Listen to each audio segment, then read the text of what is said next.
Sabi ko na nga ba eh! Triple green!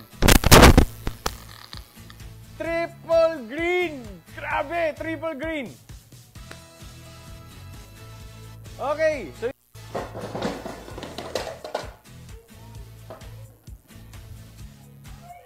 Sabi ko na nga ba eh! Triple green!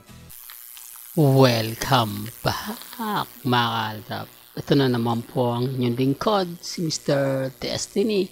Itong video na to ay pinaka-latest na naganap kagabi, mga kaltab. Na syempre inabangan po ng mga Alden fanatics at syempre tinutukan po talaga ng puro supporter ni Richards. Sabi ko nga po sa inyo, may mga point na mapapaisip naman po talaga kayo. Di po ba kung bakit late na, kung bakit walang update si Alden, hindi man lang nag-gym. Di po ba bago pumunta sa mga ganyan. Alam nyo naman po na nag-gym muna yan o nag-workout. Tapos maraming update siya. Pero pansin nyo yung mga post ni Alden Richards na talaga naman pong huling-huli na. Di po ba? Pero siyempre natutuwa pa rin po tayo. Kaya nga po pinost natin tong video na to dahil napakaraming komento po ang ibinabato pagdating po kay Richard Polkerson. Yung gigil niya, yun ang pinakagusto natin. Di po ba? Ganito rin po mga kaaldab yung Miss Universe Philippines. Di po ba? Kumbaga ano na to ni Richard Polkerson pag may kasamang gigil at excitement. Di po ba? Excitement si Alden Richards. Biruin nyo yung sinasabi yung triple green talaga naman pong nagkatotoo. Di po ba? Sinasabi natin may mga point mga kaaldab na si Alden nababash hindi po dahil sa kumbaga husay niyang paggaling ng pagdating sa pag-aarte. Hindi po ba nababash lang si Alden niya sa mga matitigas niyang pananalita. Pero yung mga basher naman po, ito yung sobrang inggit at sobrang hindi nila matanggap na sobrang sikat na si Alden Richards. Ito base lang po ito sa mga nababasa ko. Hindi po lahat ng mga artista natutuwa kay Richard Polkerson. Real talk to.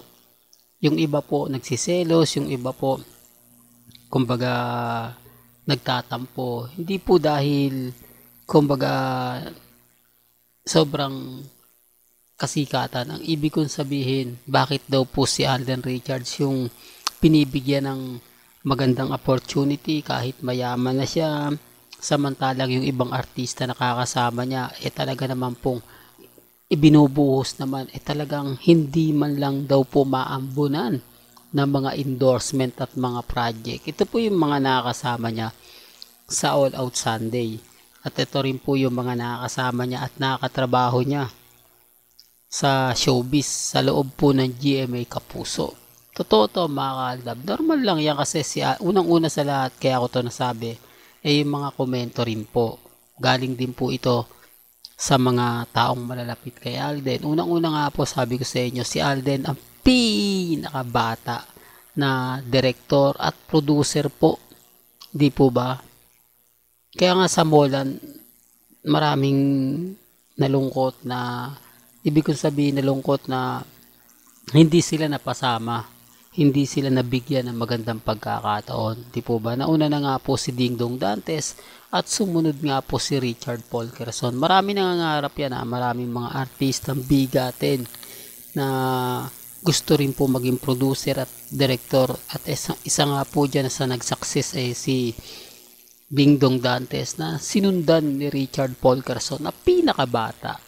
Kaya doon sa mga taong naiinggit, normal na lang po yan. Kaya kung sinasabi sa inyo to, kapag may issue kay Alden na bakla, talagang marami nakikisawsaw, maraming gusto nilang pabagsakin, gusto nilang kumbaga mawala kasi malaking tinik na po talaga si Richard Polkerson sa mga artista ng GMA Kapuso. Hindi ko naman sinasabing kumbaga dapat tanggalin si Alden para sumikat sila, hindi po, kasi lahat ng endorsement ng mga mabibigat kay Alden Richards. Kita nyo yung Hello Love Again, maraming artista ng ABS-CBN ang dapat na andon pero mas lumama ngayon ang GMA Kapuso.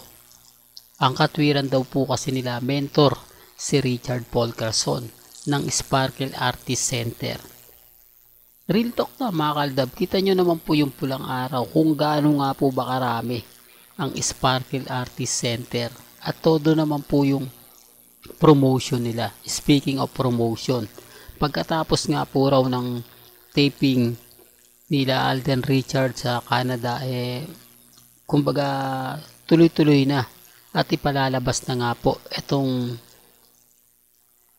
pulang araw. At sa July 13 po, ilang tulog na lang po, meet and greet na po natin si Richard Paul Carson. Ito naman po yung kagandahan nyo kay Mr. Destiny na nire-remind ko po kayo, binibigyan ko po kayo ng update, baka nakakalimutan nyo, ilang tulog na lang nga po, July 13 na kung saan nga po, makikita nyo ng malapitan at ng live si Richard Paul Carson.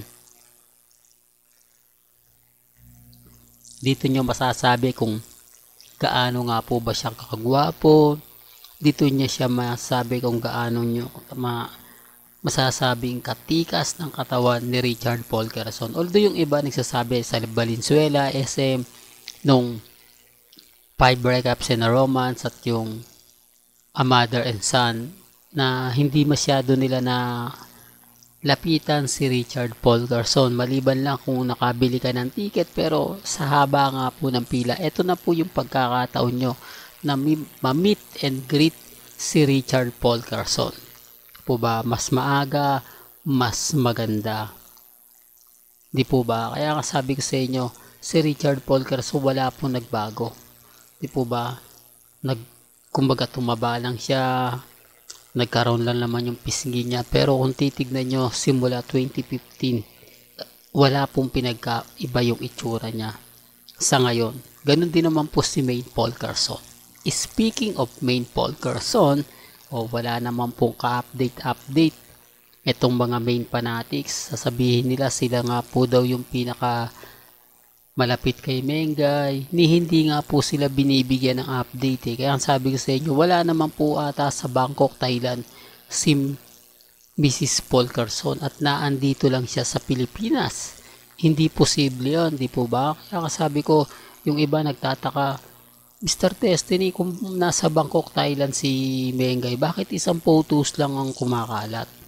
Bakit isang photos lang yung pinapakita? Sabi nila namamasyal, sabi nila nag-honeymoon, maraming kwento na lumalabas, pero bakit walang iniisang post si Mengay sa Bangkok, Thailand? Di po ba, bakit kailangan ibang fans pa nila kuno ang maglalabas? Di po ba, doon pa lang mapapaisip na po kayo. Sabi ko nga po, bakit nga po ba hindi nagpo-post si Maine pagdating sa social media? Bakit hindi nagpo-post si Congressman Arjo sa kanyang social media account kung nasa Bangkok, Thailand siya? Kaya nga po sabi ko sa inyo, hindi naman po yung iba maniniwala kung sabihin natin nandito lang si Congressman Arjo, di po ba? Nandito sila sa District 1. Walang maniniwala sa akin kasi sasabihin lang nila hindi, nakauwi na eh. Matatandaan nyo po ba dati nasa Singapore daw po magkasama, pero si Mengay lang yung nag-post sa kanyang social media account sa Instagram.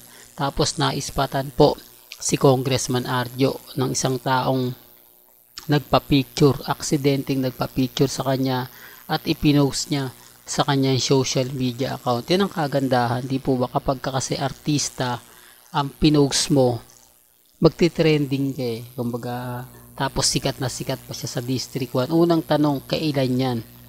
Di po ba? Pangalawa, saan yan? Ang swerte mo naman, di po ba, mapapasana all ka. Biruin mo, si Congressman Arjo, nakakita mo at nagpa-picture ka. Kaya nga sabi ko sa inyo, imposible po na ikaw, simple ka lang Pilipino na nasa Thailand, Bangkok, nakita mo sila Mengay at si Congressman Arjo, hindi ka ba magpapa-picture? Hindi mo ba ipopost yan sa social media account mo na talagang pagpepestahan ka? Real to, yan ang pagkakaiba po nila. Di po ba? Yung isa nag-post, hinahanap po talaga yung social media account niya. Wala eh. Wala man lang komento.